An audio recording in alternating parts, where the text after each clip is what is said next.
Pourquoi on est passé de Inouï à TGV Inouï? C'est parce qu'il y a 1 an et demi, quand le nom Inouï a été révélé, on a vécu une situation de crise qui était assez extraordinaire avec des gens qui nous disaient mais pourquoi est-ce qu'ils ont entrepris ce projet, c'est complètement fou, ils sacrifient une marque qui est énorme. Et en fait, cette crise, donc elle a été très, très compliquée à gérer, mais elle nous a appris quelque chose d'assez extraordinaire, c'est que les gens avaient un attachement rivé dans les tripes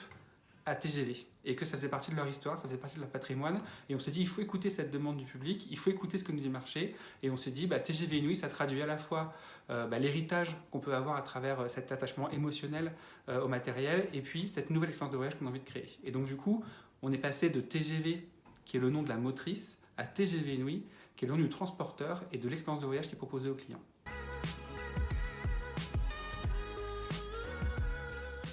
TGV Inouï, c'est une marque qui a été pensée tout d'abord en complémentarité de sa marque sœur qui est Ouigo. Ouigo, c'est l'offre low cost avec un positionnement prix qui est extrêmement clair et un contrat qui est le même produit pour tous et des services additionnels qui sont payants. TGV Inouï, au contraire, c'est une marque enrichie et une proposition de valeur qui propose à tous les clients d'adapter le voyage à leurs besoins, leurs envies et à des services qui sont inclus dans la proposition TGV Inouï.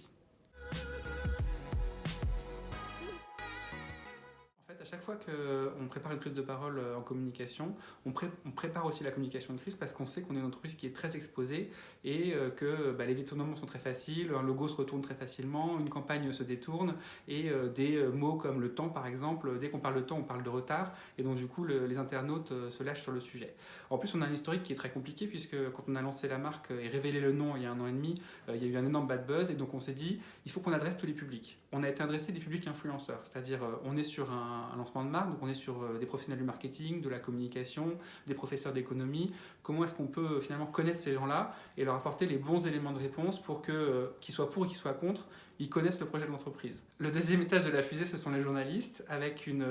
permanence et quelqu'un qui est prêt à partir sur les plateaux en cas de besoin, en radio, en télé, et venir répondre aux détracteurs. Et puis le dernier étage, c'est la Social Room SNCF, qui fait une astreinte tout le week-end et qui prend la main sur le compte de oui.sncf, le compte de TGV Inouï, le compte de SNCF, avec des éléments de langage et puis une permanence chez nous sur les éléments de communication pour pouvoir répondre aux questions de tous les internautes.